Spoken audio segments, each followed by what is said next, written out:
Hello, ഇന്നൊരു അടിപൊളി boy ഉണ്ടാക്കാം. അതിനായിട്ട് ഇതുപോലെ സാറ്റിൻ ക്ലോത്ത് സെന്റർ മടക്കി കൊടുക്കുന്നുണ്ട്. ഗ്ലൂ അപ്ലൈ ചെയ്ത് കൊടുത്തിട്ട് അടുത്ത എൻഡിൽ നിന്ന് ഇതുപോലെ സെന്ററിലേക്ക് ഒട്ടിച്ചെടുത്തിട്ടുണ്ട്.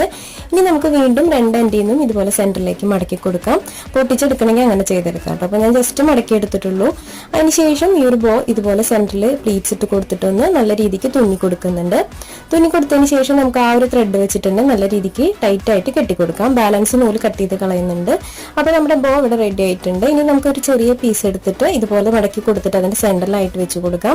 ബാക്കിലേക്ക് ബാലൻസ് നിൽക്കുന്ന ആ ഒരു ക്ലോത്ത് ഉണ്ടല്ലോ, അത് നമുക്ക് ഇതുപോലെ കട്ട് ചെയ്ത് കളഞ്ഞിട്ട് നല്ല ഭംഗിയായിട്ടൊന്ന് തുന്നി കൊടുക്കാം കേട്ടോ. അപ്പൊ നല്ല വൃത്തിക്ക് തന്നെ തുന്നി കൊടുക്കുക. ഗ്ലൂ യൂസ് ചെയ്യണമെങ്കിൽ അങ്ങനെ ചെയ്തെടുക്കാം. അപ്പൊ നമ്മുടെ അടിപൊളി ബോ ഇവിടെ റെഡി ആയിട്ടുണ്ട്. ഇനി അതിന്റെ എൻഡിലായിട്ട് ഗ്ലൂ അപ്ലൈ ചെയ്ത് കൊടുക്കുക. അപ്പൊ B7000 ആണ് കേട്ടോ നമ്മൾ ഗ്ലൂ യൂസ് ചെയ്തിട്ടുള്ളത്. അതിനുശേഷം നമുക്ക് അതിനകത്ത് കുറച്ച് ബീഡ്സ് ഒട്ടിച്ചെടുക്കാം കേട്ടോ. അപ്പൊ അത് നമുക്ക് ഇഷ്ടത്തിനനുസരിച്ചിട്ട് ഒട്ടിച്ചെടുക്കാം. അപ്പൊ ഞാൻ ഇതിനകത്ത് കുറച്ച് ബീഡ്സ് ഒട്ടിച്ചെടുക്കുന്നുണ്ട്. അപ്പൊ ഇതാണ് നമ്മുടെ ബോ. നല്ല ഭംഗിയാണ് കേട്ടോ കാണാൻ. അപ്പൊ വീഡിയോ ഇഷ്ടപ്പെട്ടാൽ സപ്പോർട്ട് ചെയ്യാൻ മറക്കല്ലേ. ബൈ.